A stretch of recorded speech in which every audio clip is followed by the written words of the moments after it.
Hi everyone, it's Candace Goldman, and I'm here in beautiful Austin, Texas. We just finished the N5D Crystal Workshop and Wellness Conference, and I'm stuck around for a couple of days to say hi to friends and family. And I have with me a very good friend, Milena Powell, who we've done several radio shows together, haven't we? It's always an honor. So happy to see you. Now, I think we're just kind of like, we've been living in Austin now. No, I am going back to Sedona, where I spent most of the last year. Mm-hmm. And I'm just stopping by. I still have things in storage here, and I'm visiting friends and my pets and cleaning some things up. So Yeah. I'm here for a couple of weeks. So super. You know, I'm so happy that I think Milena just timed this so amazing so that I could get to see her and find out what's going on with her, because we've done some shows together, because we've done some energy work together and some regressions together, and Milena has found her place and has done some kind of astonishing writing and traveling and some other things. And there's a lot brewing underneath all of it. So what's come out has been first cathartic, and the first book I wrote when I met Candace, and we'll talk about that, I guess, very quickly. Yeah. And then I put another book out this year of things that have gone on and happened, which is That's very this basic. It's kind of energy work 101. It's working very much in the third dimensional realm. But what has happened is I have been taken to other forms of healing modalities and understanding multidimensional consciousness and how we work, ancient science of consciousness and all of that. So there's a lot of stuff that I've been playing with to understand better and learning, because there is an absolutely brilliant ancient science of consciousness coming out of India that's been there tens of thousands of years. And I picked some of that up, or tuned into some of that when I was there, and I said, oh my gosh, this is powerful. So there's that happening. So there's also so many changes happening with your work too. As with us all, you know, we've come so far on our own paths, but sort of together doing this work. And you know, we haven't had a chance to talk since you got back from India. I saw a few Facebook posts and a couple of small stories. And that's one of the reasons we wanted to get together here. And rather than just have this conversation over lunch, I said, I know my listeners would love to hear about some of the things that you're talking about here. How was that trip to India first? How did you, I've never been. Me And either. I can't even imagine going. I mean, I know there's all kinds of people out there who just do that. And I mean, I've been to Europe and you know, into some of the Latin American countries, but I've never done that one, which seems to me to be just huge. Tell me about that. India is, at first, it can be daunting, the thought of it. Like you're saying, it's absolutely daunting. But once you get set and decide, it seems to just all happen very easily and flow for me.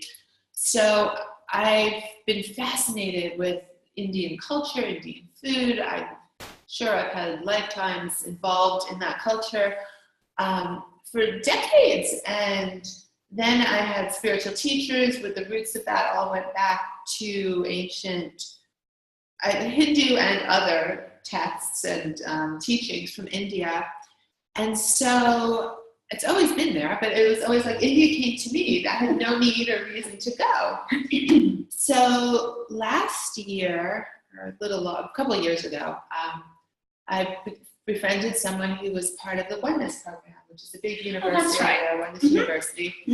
And for me, I went to, it was just very, very powerful energy. And that's always, you know, what gets me, because I'm very sensitive, as you are. And I always want to work on the high energies and see what I could explore there. So I kind of, you know, didn't join one of the big groups locally. There's groups in all these different cities, and they're powerful and they're beautiful. But like with any organization, sometimes things get political, not over there, but over here. Sure. And people have been there long and all, and I just don't want to deal with any of that. I just want the high energy. Who wants to deal with that, right? So they did these events. A friend told me about an event that was happening here in Austin last May. And before I could even think about it or even know what it is, higher self jumped in. Zoom, zoom, zoom. I'm there, I'm going. So I went and we did a day of you know, clearing a lot of this stuff. And I had done this in a spiritual group I'd been in that ended 10 years ago, and I was in it for 10 years before that. And we'd done these regressions and cleansings going back to childhood. Not quite the deal of the regressions you do, which are extremely powerful. But so I'd work on these things and I'd still see some of these energetic imprints, meaning patterns and habits in your life that are there from past life karmas, childhood events, and what I belief systems. Yeah. Belief systems and energetic. So, and they are all intertwined, of course. So anyway, I did one day of the 2-day event with Wendy's program. It was called the Phenomenon of the Gift, and they have them around the country, and I highly recommend them. I just cleared all the stuff that I worked on for years, just gone in an afternoon, and we did a few different ones. Wow, this is incredibly powerful, and I was completely changed from that moment on, and then I got involved with that and did another one, and I went back going, oh, because they take you through certain challenges that people just have on a regular basis. So I did that, I did another one, and I went back and said, oh, well, okay, I don't see anything recent. Let's go back to this old one. And of course, this big voice comes in, no, you don't have that anymore. That's not even current. So it was just cleared and gone. So that was always there and powerful. And so this past year, I started my life completely new. I gone from the 9-to-5 job. I started doing energy work. I started a company designing clothes. I wrote 2 books. Is that what you're wearing here? This, no, but she's got the cutest skirt on. It matches this painting back here. It does. You should show. This isn't mine, but it's so beautiful. I didn't know about the clothing. Yeah, so I was doing a lot of different things that should have been wildly successful, but it was my own imprint about my perspective, my belief system given to me by my family about work and manifesting money and how that happens. And I said, oh my gosh, I'm like creating this new world and I'm self-sabotaging it. Not here, but from the energy I'm putting out around it just because of my belief systems. And I said, I'm going to go to India and clear this because I knew I could go to this program at Wendy's University. That was the last, they don't have that program anymore, unfortunately. They're all powerful. I said, I'm going to spend 30 days in this high energy, do their program, but I'm going to every day clear. So every morning I wake up and we do our connection to the divine and we do our meditation and our breath work and our yoga and I say, okay, higher self, what are we going to work on today? And it would show me, and every day cleared stuff, things that happened when I was in my mother's womb. I saw plenty of things from past life that we should talk about because you started this ET stuff that I had been fearful of uncovering my whole life until a session with Candace. It was amazing. One of the most powerful ever. And we've done some shows and talked about this before, but we want to recap that at some point. Yeah, so some of that came in, and that has to do with life purpose here and now and what I'm doing here. And then after that, like 2 days before I was set to leave, higher self shows up and was like, oh, did you just think of this one? And I had this little anxiety over something. And I'm like, no, I didn't think of that one. Gone. So I left a very, very clean slate. I left very high energy, and I still had a month left in India. A month? A month. Oh my gosh, can you imagine? So, I almost can't imagine that. There were places that I didn't want to go alone with a lot of luggage as a female. People told me not to. And there are some power spots, so I do want to go back. But I first went to Tiruvannamalai, which... Now, where in India is that? That is South India. It's about an hour from the coast, I guess, if there were easy roads. And it's the holy mountain, Mount Arunachala. And Ramana Maharishi Ashram is there. And when you get to India... Wait, I have to ask you, so how do you even know to go to that place? What is it that... How did you find out about this Maharishi and this mountain? About the holy mountain. I heard about the energy of it. I heard it was just a beautiful place. Like people I had known who've been to India with spiritual teachers and spiritual groups. Ramana Maharishi is a very famous teacher of self-discovery, self-realization.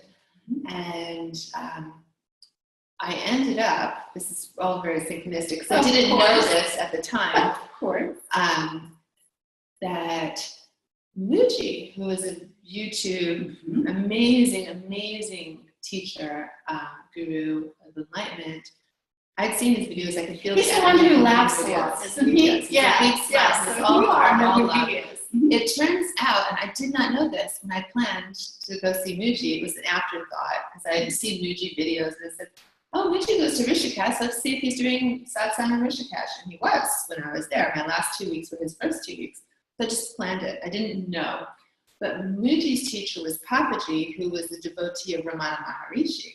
So it all came back full circle. So I started there and ended with Muji, and it was amazing deepening into the spirituality, and it changed how I work with energy. It changed a lot personally on a spiritual level, but not necessarily dealing with the dimensional realms we create from consciousness.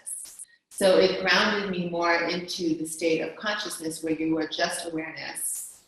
But at the same time, my practice and my exploration has always been in the energetic conscious realms where consciousness comes into form.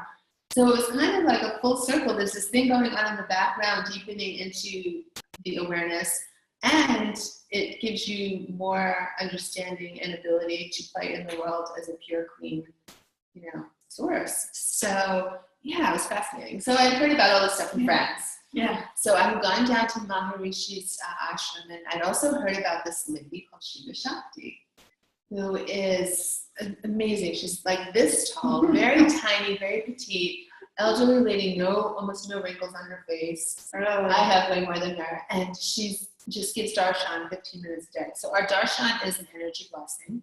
There's no words. She comes out, and you can feel her energy. And she just looks at everyone in the room and connects with them. And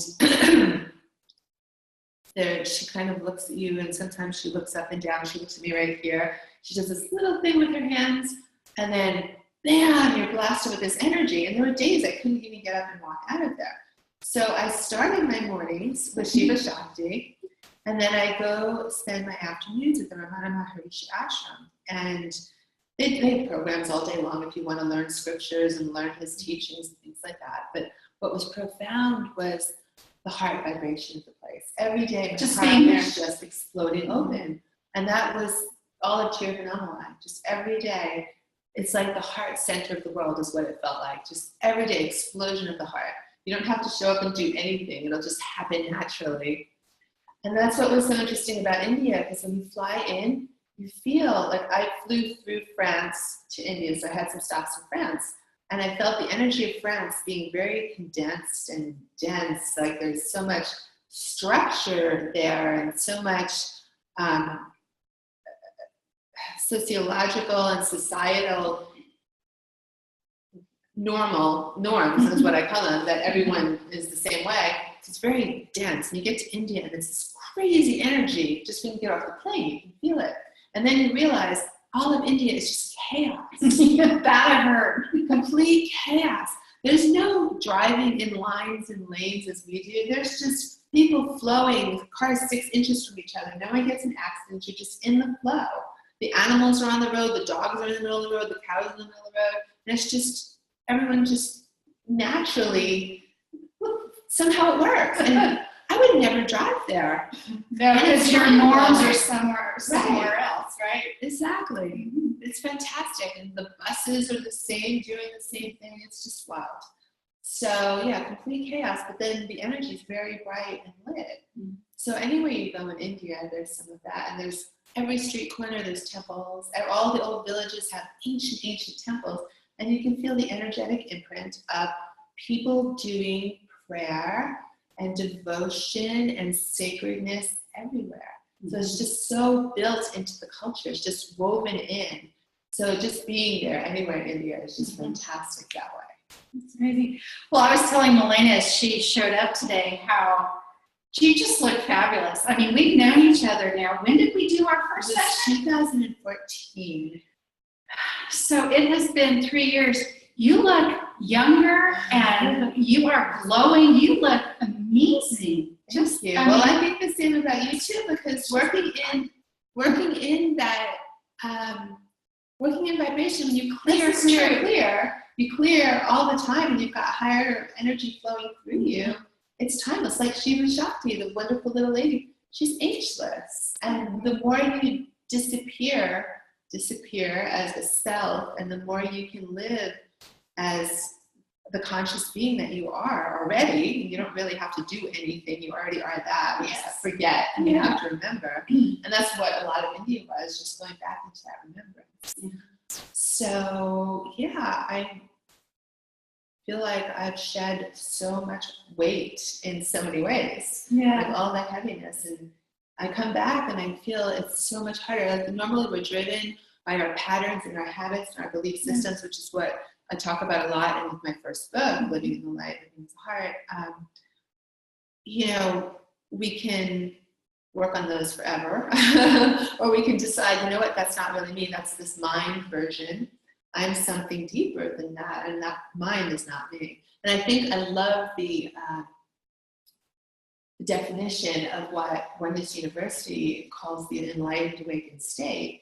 You live in perfection of your senses, still living, your world doesn't change. You still feel it, experience it through all of your senses without the interruption and the skewed perception and attachments of the mind. So the more clear you get, the more you're living closer to that state, even if you haven't gone into that full awareness consciousness state. So yeah, India brought that all coming together. So I was always out here playing in the energy, and then it's bringing in the depth of awareness, coming in, like the two are coming in. You don't need this to do this. You don't need this to do this. At some point, they seem to come together. Like you can become awakened and enlightened and still have this crazy mind doing insane things and just realize you're not that. You know, you and I have been able to spend some time together over the years, and I always loved your energy, but there's a deepness and a serenity in you right now, a really beautiful feeling where even though I love your energy or your lively energy, it's like some of that chaos, your own chaotic energy has been sort of shed, gone. And I can still go up and play, and I think we should talk about that, because that was amazing what I got to discover working with Candace in her sessions. Yeah. Like we can go up and the mind's not there, and you can go work in the higher dimensional realms, and it's not necessarily, it's coming from that stiller, deeper place at the same time. But yeah, all that I like to play in the Shakti of it has taken a deeper place because of clearing a lot of the personal chaos, and then the imprints that have been there lifetimes from childhood and all that. And then working on the spirituality aspect of it, not just the energy, but deepening. And that really happened with Muji. So at the Ramana ashram, every day at 5 p.m. they'd chant the Vedas. And of course I was just there by accident the first time. Accident, never any accidents. And something in me was just awakened. It was ancient and sacred and profound, and I could feel, I mean, all I can use is the word ancient and any other word to describe ancient, but there was something that I was tuning into that had been there thousands and thousands of years that was so powerful, and I could understand not from the mind, but from a deeper place that's always hard to talk about, that from people working, and it's in Sanskrit, which is the ancient language of consciousness. They say it's coming out of consciousness. It's very specific, the sounds coming out of that. And I'm learning a lot about sound healing because of this. I could feel the thousands and thousands and thousands and millions of people for thousands of years working with these sounds and working with these prayers along with these sounds. And so the way I perceive it is that the energetic imprint of those things are so strong and so enmeshed in consciousness coming into form itself that we can tap into that and use that, and they're incredibly powerful.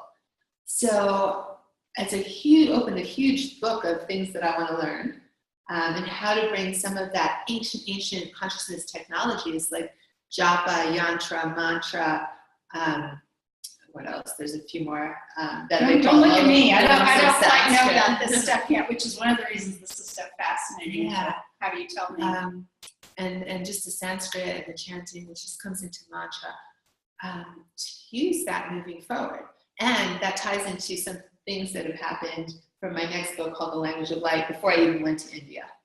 We'll get into that in a minute. Yeah. So Yeah, I came home understanding how to use sound, because sound is just the vibration of energy through a medium, when light is just the same frequency, not through a medium or through the ether, as they call it. And so I had used a little bit of sound in my healing practice, but not as much as I understand that, oh my gosh, this is huge, huge, ancient, sacred science we can learn and use and apply and bring it forward into future healing technologies. So that's what I'm working on. That's wonderful. You know, there are so many of us out there who have been on this path for a while, but maybe not seeing all the different options and places and nooks and crannies to explore. And some of, you know, the greatest excitement I feel happening in 2017 are the people who are waking up to, you know, a little bit more and a little bit expansion of what they were doing before, which may have worked. Yeah. But now kind of, you know, looking to see how to deepen all of that and beautify all of that. And, you know, Milena, you and I had I wish I would have brought a picture, but I had this cat. I still have this cat. Beautiful, beautiful Luke. And this cat is, still have him, but he had an accident. And, you know, what's an accident, right? And what I'm really learning in a very profound way is that our animals, this is what people mean when they say your animals are your healers. So something can happen to your animal. Whatever is happening to that animal probably has a lot to do with you in some ways. Either what he's experiencing, how and what, you know, has happened to him. And some of it can have to do with mirroring what's going on with you, but it can also, believe me, it can be much deeper than that. And so what I'm learning so much, and Dolores even came and talked about this. You know what so here's the story of the cat. He's an outside cat, a rescue cat, and I have many cats, but this guy was outside, and even how I got him is an interesting story, but I won't talk about that at the moment.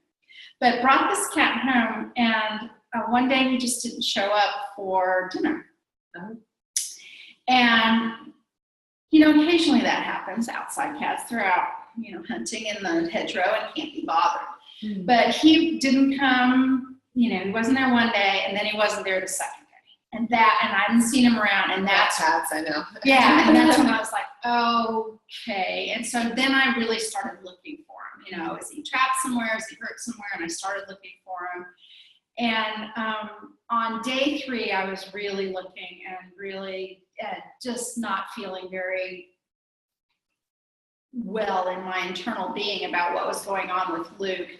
And it's always so amazing how even finding him, there was some lessons there, because I was out in one place, and my husband, who says the cats are all mine, he says, he steps out on the deck, and, you know, almost immediately when both of us went outside, that's when the energies came together, and Luke started, he had taken himself into a shed. And I would not have thought to go look in this place. And so he had, and it was pretty apparent with what had happened. We lived fairly near a road, a country road, but one where people go kind of quickly. He was hit by a car. And that became, but when I found him, he was laying there and there was blood, but he was alive, and he just meowed. My husband Tom had heard him. I found him. I heard their days. I'm sure he was there. I'm sure he was there. It was the 3rd day when he was found, and I was actually just about ready to start a webinar with a whole lot of people. Mm-hmm. I told my husband, you just get online and say, you know, postpone for a while, and I picked up the cat, and it was awful, because as soon as I picked him up, blood just poured down me. Poured down me, and I was like, but, you know, I'm looking at him, and then I went and get a towel, and I wrap him up, and I grabbed my phone in my purse, and I just head to the vets. And when we get there, you know, they do what they can do for him, and it became very clear that he was internally injured. and it had to do with his bladder, and and he ended up losing his tail because of how and he experienced the hit from the car. But there were so many cool things that happened about it. So the whole thing wasn't, again, an accident. And one of the things that we got to do was work together with some new energy. But here's what I want to, and I want you to tell everyone how and what kind of energy you work with. But I also work with a fabulous team of vets in Kansas who are so open-minded. And there were at least 2 or 3 things that happened about that. I may have told you some of this, but that I want you to know that I've already known why this happened, because why did this happen, right? So it's an accident. Something came out of nowhere to get, hit the cat. Well, is something going to come out of nowhere for me? So I looked at that message. Well, maybe, I don't know so far. I'm not sure about that message. Is that true or not? Probably. Right, but here's what I already know. He ended up having, that it was the bladder. His bladder was terribly injured, filled with blood, and there was an idea, and we had to deal with what's going to happen with his bladder.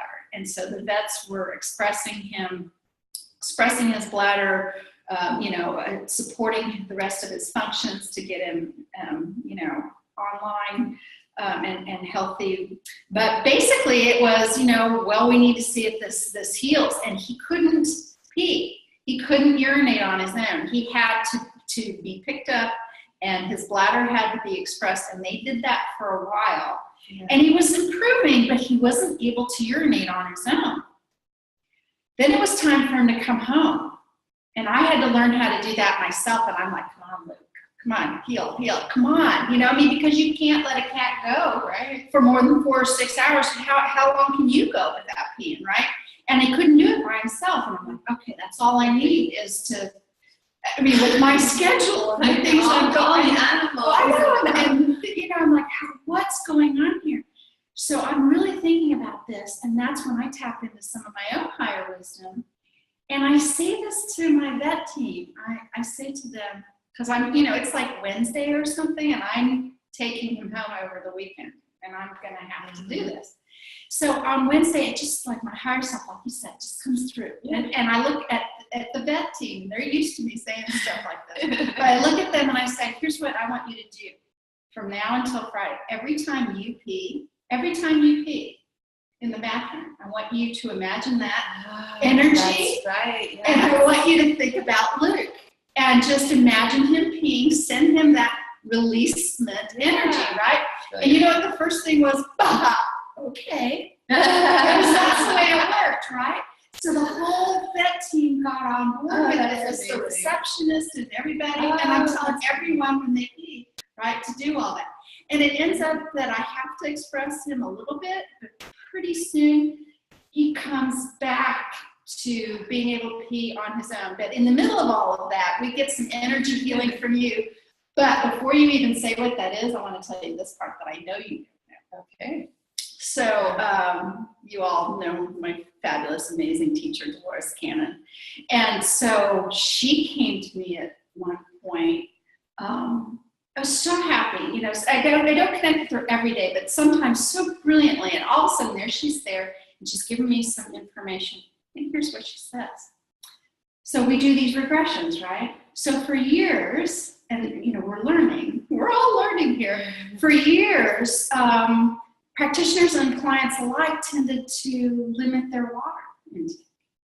And Dolores, working with Emoto, is saying this is the closest thing to consciousness and flow you can imagine, right? Huge energy carrier. Right. So we need mostly water. Exactly. Right. So we've already discovered, the practitioners, the group of us who talk, we've already discovered that when the clients need to get up and relieve themselves, this is a good thing. Everyone's like, no, it's like, no, you're releasing the stuff that, right, with the consciousness. It takes it and clears it through. And always, just naturally, the higher I go, the more I spend time and energy, the more water I have to drink afterwards. Exactly. But here's the message that she delivered that day, that she said, I want you to tell the other practitioners this.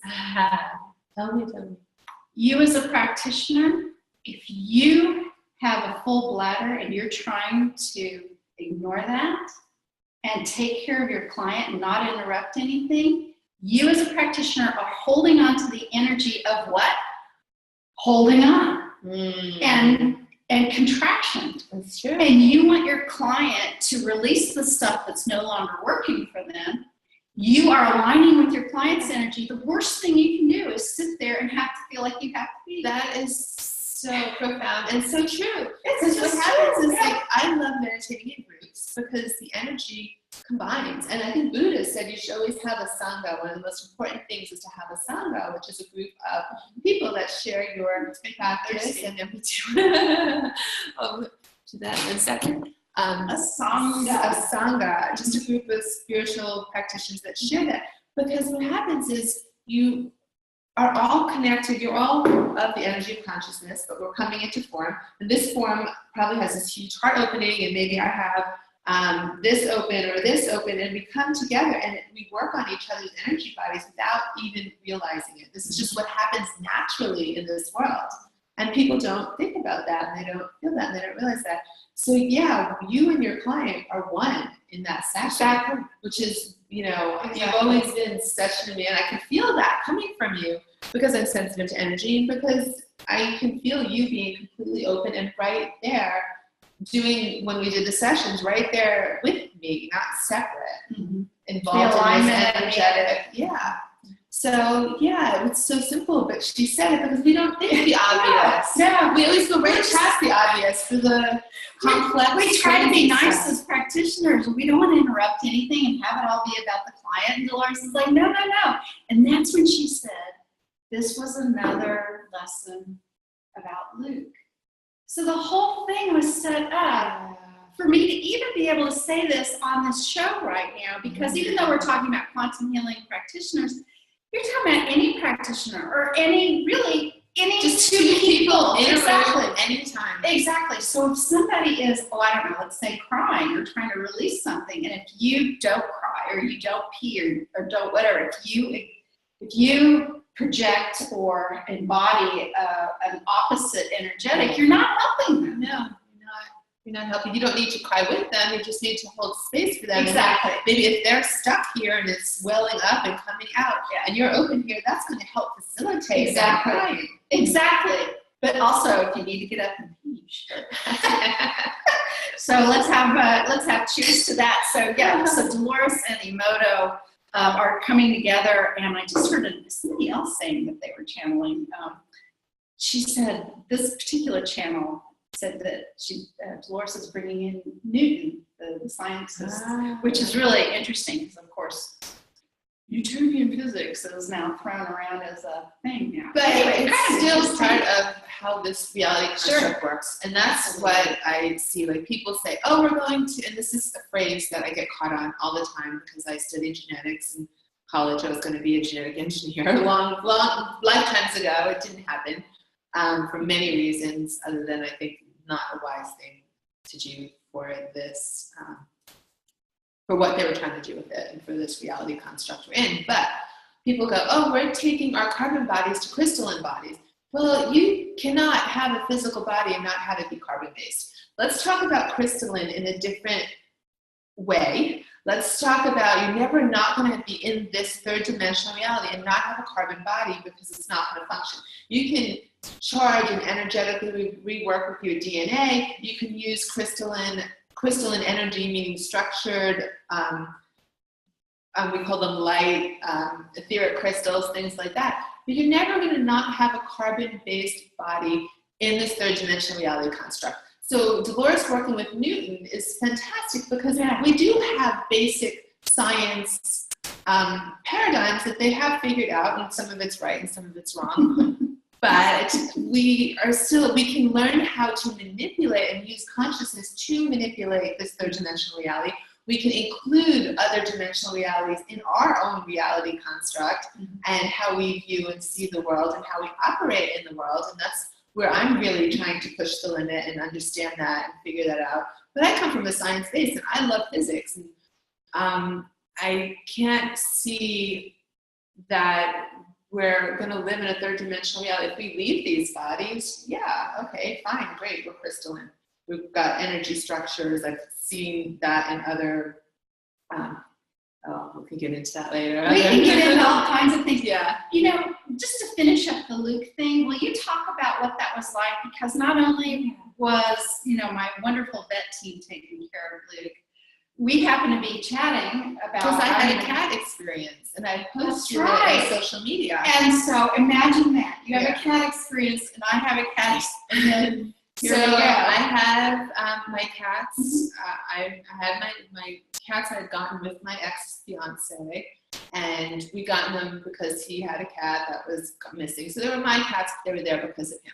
When I moved to Sedona, the cats had to stay with him. There's mountain lions and coyotes and javelinas coming into your front and backyards all the time. And this is a very outdoor cat. So he had gone away and left the cat with a neighbor who was going to come check on it. And the other one, her brother, had passed just not too long ago before that.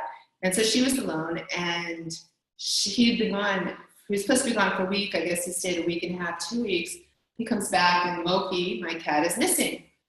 And it's at least a week. So she could have been gone anywhere from 2 to 3 weeks. I don't know. So I can go into other dimensional consciousness or I shouldn't say other, it's just higher. We all have access to it. You just have to practice getting there, and you can get there pretty easily. Sure. And people call it the Akashic Records. I've never seen anything that looks like the Akashic Records, but all the information is there. And so I kind of went looking for Loki, and I said, oh, is Loki still alive? Yes. Okay, let me tune in. And I was doing these 4 a.m. meditations, I think, and so I just did it then. And, oh, okay, Moki's not too far from the house, and I could feel her. And this is, you know, when I work on someone's body with my hands, I kind of turn into a medical intuit, and I can tell what's going on with their body. And this is what happened with Moki. She wasn't there, but I hadn't done as much exploration that way. Some, but enough, I guess, but not that I was doing it on a regular basis. So I find Moki, and she's in a really dejected, down place. I could feel her being very sad. She's very weak. She hadn't eaten. And I could feel her like a half mile away from his property. And I checked in on her, and I said, you have to come home. But I didn't know if she heard me. And then she didn't come home. And so the next day I went up and I said, okay, I'm going to talk to this cat. So she was closer. I could feel her about a third to a quarter of a mile away from the property. I told her which direction it is. I just intuited that. And so, and there were little kittens that had shown up on the property, and Jim was bottle feeding them, and she hated them. So she probably felt abandoned and thinking that these kittens were taking over her place. Yeah. So I told her, Moki, you're so close to home. It's in this direction. You need to come home tonight. Jimmy's back. He hasn't abandoned you. Those kittens, one of those is your brother Fig, who recently passed, which I checked on, and it was true. And you need to take care of those kittens. They don't have a mama, and they need your mama energy. So I had this conversation, and I figured she heard me. It felt like she heard me. She didn't do anything. She was listening. So that was that. I wake up the next morning. I get a phone call. I'd gone to sleep after the 4 a.m. meditation. I wake up. I get a phone call. Moki's home. Oh, and I'm like, okay, well, yeah, that's fine. And she's taking care of the kittens. Like, okay. Moki heard every word of what I said. And then when I went back, she was very mad at me that I came to her that way, but I wasn't there physically. So we've made amends, but it's been 6 months since that happened. So anyway, that's how this all started. So Candace reads this and is like, wow, that's amazing. Can you get in touch with Luke? And I said, I'll try. Give me a picture. So I do. And the first thing that comes back to me, I do the same thing with my next 4 a.m. meditation. I connect to Candace and then Luke. It's easier if you know you. It's very easy, like my cat, I just go right there. But there's those little levels of connection. And I go to Luke, and the first thing I feel is this cat is very happy where he is, and he does not want to go home. But I didn't know he was an outdoor cat. I didn't know any of this. Mm-hmm. I just got that complete impression that no, he wants to be an indoor cat. He feels safe and comfortable, and he does not feel safe outside. So we talk or we email, and you confirm that he's an outdoor cat, And I didn't even know he'd probably been an indoor cat at that point. Well, he was after he got hit. So, you know, we were taking care of him and he had to be attended to. And he was so happy. He made me promise that if he was coming, he was going to get better, that he would be indoors. So we talked to Candace, is in the basement. I went back and talked to Luke, and I'm sure you did too, and I'm sure he heard it from you too, that yes, if you can get your bladder under control, you can come be a basement cat. And so that was the first thing. And then the second time, I think we were looking to see what's wrong with him, and I could feel this disconnection of nerves. And I guess that part's more sketchy to me because I think I'd seen it. I don't remember what I had said. She even described right on the, on the spine where the problem was, even on which side. I think we drew a little sketch or something. We did. And I brought the sketch that you drew to my vets, and to their credit, and how amazing is this? These young vets that are with their father, who is a little bit older than I am. They're all looking at this and being very supportive and looking at the information, and we used and putting homeopathy remedies in his water dish. Oh my gosh! And that's amazing. I know, and they were so on board with all of that, and it just all came together. And then we brought him home, and so now Luke is actually here's what Luke is. I feed him twice a day, and I ask him, because he's, and I don't know if I'm going to say it right, FIV positive or whatever. So he can't. He can't. It's not that one though. It's the other one. Well, there's two. Yeah. I think it's that one. Forgive me. Whatever. Anyway, I really can't put him in the indoor cat population without having to separate him. But we have figured out exactly what he wants, which is there are times, especially if it's really cold or really hot or whatever, and I've got these wonderful kennels, and he just comes to the house or the garage, and he looks up at me, Luke, you want to come inside? And that's what he wants. He wants to just be inside in the energy, kind of in the place where you pass by, and he gets pet. And he takes long naps or whatever, and then he's like, "Yeah, I'm ready to go." Yeah. So it's absolutely. That's amazing. It's so wonderful. He just wanted to feel like part of the family. He really did. He really, really did. That's what I thought. Yeah. So your assistance on all of this was just so amazing. We went because you were saying it was the nerves. You were using your medical intuition about the nerves, and that's when we got the homeopathy to and the bladder needed to heal, because I think I felt something. It really did. Yeah. It really did it, and it was. I'd say it was 3 weeks. It was 3 weeks of him either being in the hospital or being in ICU at home, I got to learn a new skill, take the cat to the laundry room sink and squeeze his bladder. You know what? I never thought that I would have to know how to do such a thing, but I'm actually happy. I have a new skill now. I know how to find and express the cat bladder, which isn't anything it's good to know, especially on a farm, because that sort of applies to exactly. It is direct. You'll like this. This is funny. So I'm trying to figure out, what am I squeezing? What am I holding? Come on, And the vets were so great. And I'm like, if I'd only knew what a normal cat bladder or what an empty cat bladder, because at the moment So you know what I did? Just went and got another cat. I just went and asked, okay, you just use the litter box. Okay, let me see. Okay, that's what an empty bladder feels like. And it's amazing. It's amazing. But your sweet and loving energy and yours entered into Luke, and I can't even look at him without thinking about you. I love that. And that's how these wonderful connections are made. And just to wrap up the Luke thing, you know what Dolores said? Yeah, she said, you and your cats. She said, I never really understood cats. Dogs are okay, but I didn't really like cats. And then she said, Luke in his contract, and it's not over yet.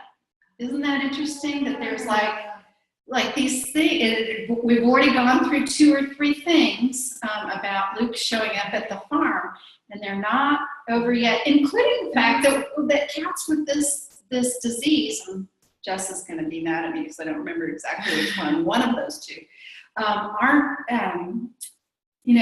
they can get ill and pass away very quickly. He's very healthy, right? Yeah. So, yeah, his energy is just, what I could feel was buoyant and vibrant and happy. And so you're doing these, writing these books about some of the stuff that you're learning and using to help and assist people. We are all multidimensional consciousness. My goal is not that I have a goal in this world, but if I had a goal in this world, it's for every single person to understand and grow into the multidimensional consciousness and to learn how to use it. Yes, we can all become awakened and live in this world from a pure, clean place, but we still live in this world. So let's make it a fantastic, amazing place.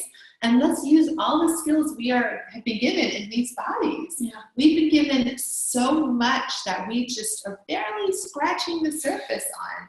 And this is the year. I keep hearing everyone has heard that through so much change, so much energy, and everyone's just coming into their own this year. And I see it in you, and I see it in me, and I see it in all my friends. And it's like, and I see a lot of people on the other side very much suffering more than they ever have before. A lot of discord and chaos and desperation. Yeah. There's a lot of desperation out there. But they, some of these people get through that, and they'll come out on the other side, and they'll realize that some of that, just like you leaving some of your chaos in India, you just need to separate from that. Yeah. Let it go.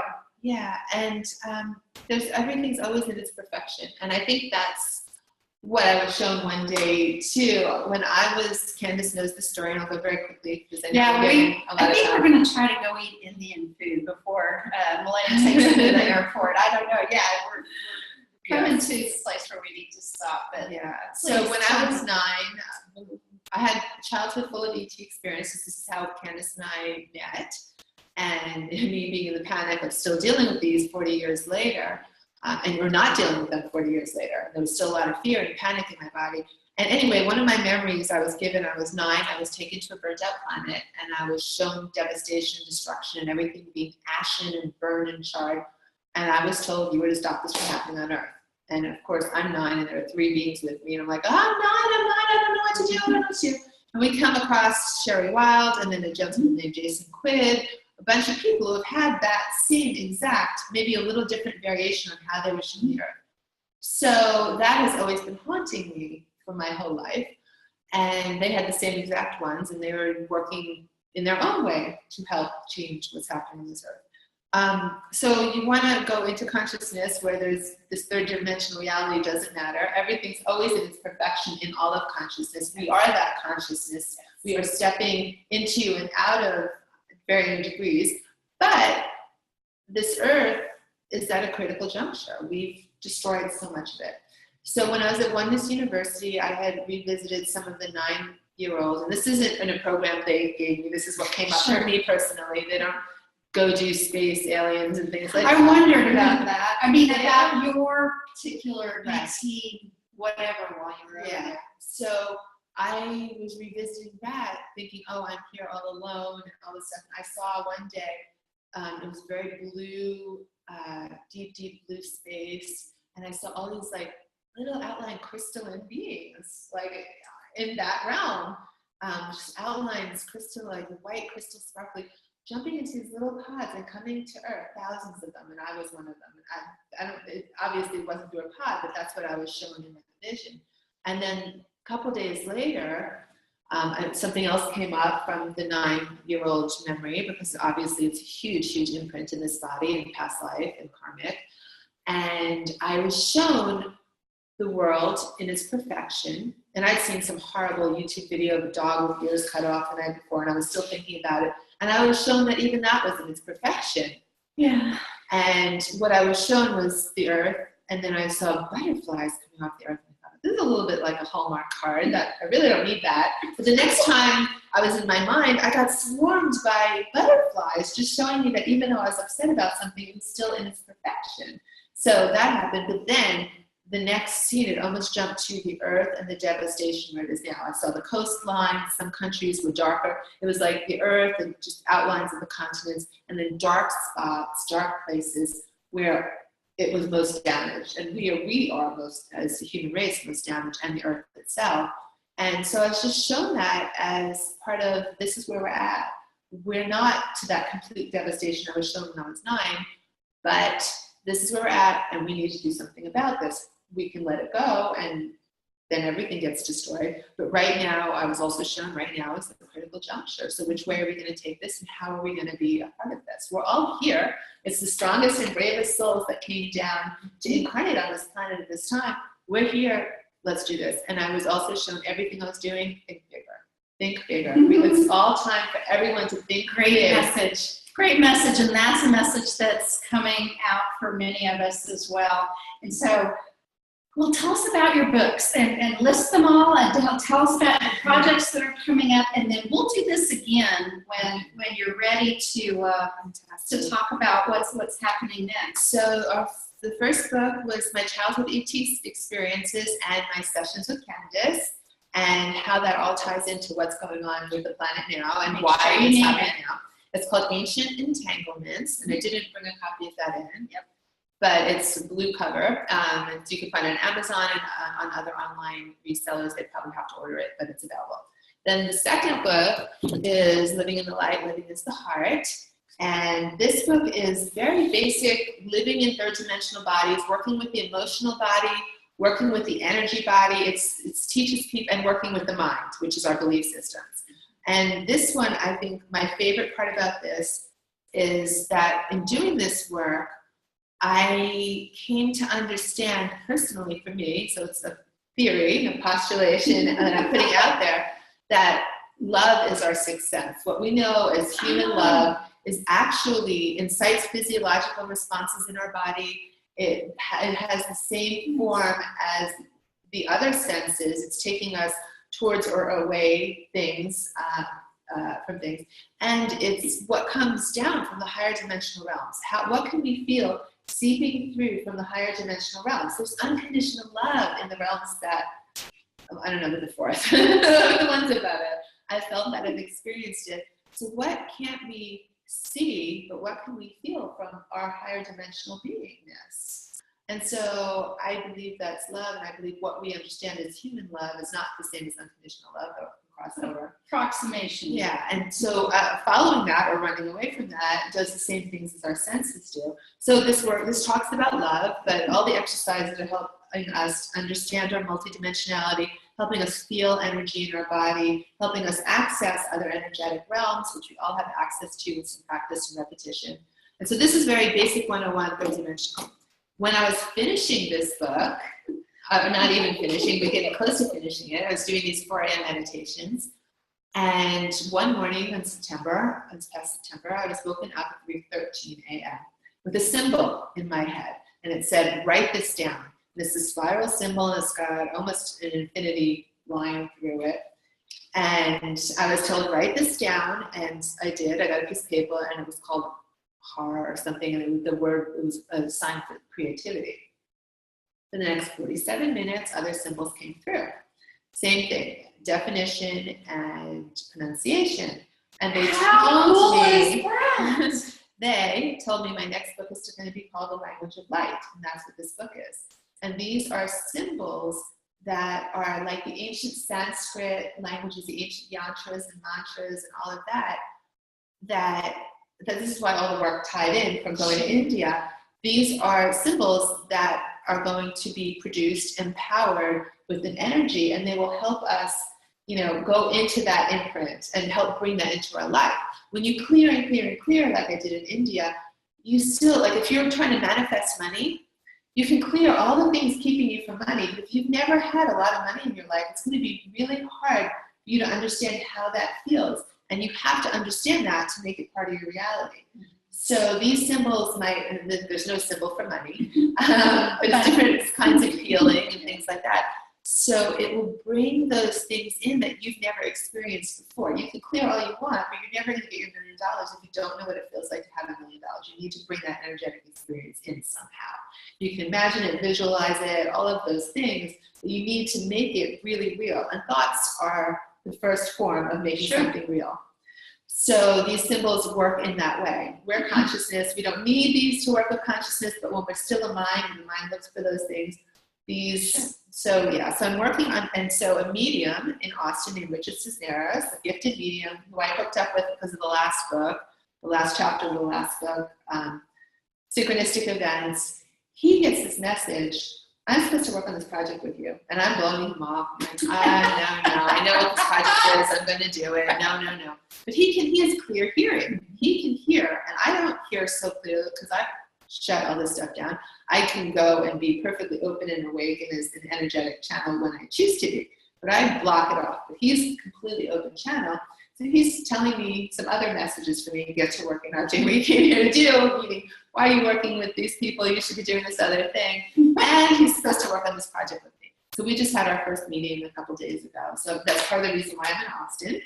How amazing. So that's the Language of Light book. And then the Living in the Light Vibration Part 2, I guess that was a separate one, is going to talk about higher dimensional healing and working with etheric crystals and working with the other energy, like our other points, but individuation point and above, where we come into consciousness, and working with our multidimensional fields of healing. And energy is energy. We just have to know how to play with it. So I can't tell you, and we're running out of time, but I can't tell you how wonderful the confluence of all of this is. You know, we just literally hours ago made our brand new website, quantumhealingpractitioners.com, live. But that's going to be just a one part of even a bigger website that we're calling quantumhealingandbeyond.com. I didn't even know that. I know. It's like I'm saying, it's like you just stop being small. Go out and be big. And one of the things that we're going to do in there, so not only are we're already set up, and I'm going to, at lunch, show you how you're going to be part of our group already. That's exciting. A searchable directory about all this stuff. Anything with you anytime. I'm so honored. Bless your heart. That we'll have a whole page with all of your stuff, your books and everything. And that way, and what we're finding is, sitting here like this and sharing in this way, in a really horizontal way, things I know, things you know, gifts, skills, experiences, classes, and sharing in a very horizontal way, in a very free way, and in a very unique and individual way, is what we are all about in our brand new enterprise here. And that's what needs to happen. Exactly. The hierarchy is done. That's a very male way of doing things. Patriarchal. I shouldn't say male. Sorry, patriarchal. Right. Because the divine feminine has been so strong, but the divine masculine is beginning to make itself known. Yeah. Which is a different kind of masculine than the patriarchal system. Yes. And they are completely supportive of each other. Absolutely. They hold space for each other and they integrate. Absolutely. Yeah, and I always said, it's just energy. But no, it's not just energy. The more I explore, there's so many flavors and so many different tastes, and it's fantastic. And whatever works for someone, expansion. Exactly. I just want to say this one thing, and then maybe we go find some Indian food or something.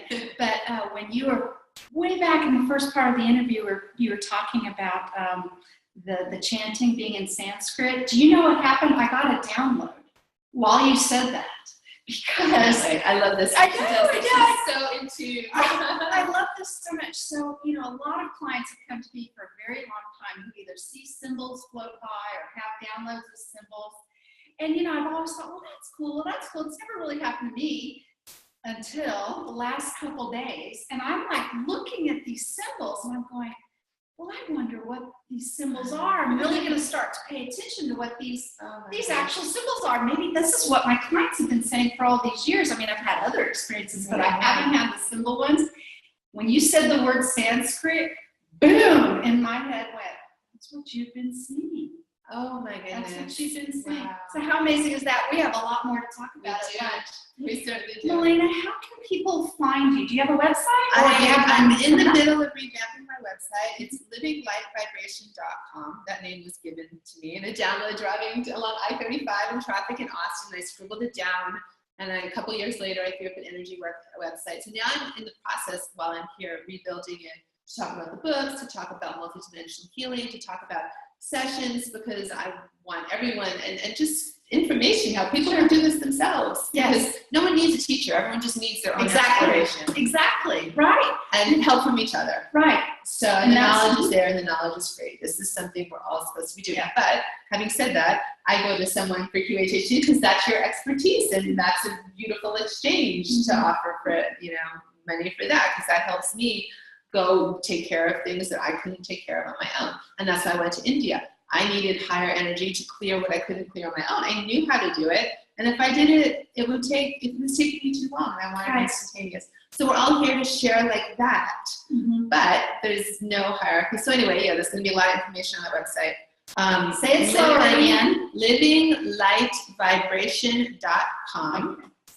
And it should be up and running by mid-April. That's wonderful. There's a website there now, and you can contact me through there if you need to. Same with ours. Quantum Healing and Beyond is still just kind of, the foundation is being put up, but it will definitely be coming online in this year. And I have to tell you about a Starseed conference I'll be talking to. You know who Magenta Pixie is? I do. Well, we'll talk about that at lunch. Excited. Thanks so much for coming and spending some time with me. So much. I feel like we're just scratching the surface. There's so much to talk about. There's so much happening. I love you so much. I love you so much. Thanks for having me. Love you. Okay.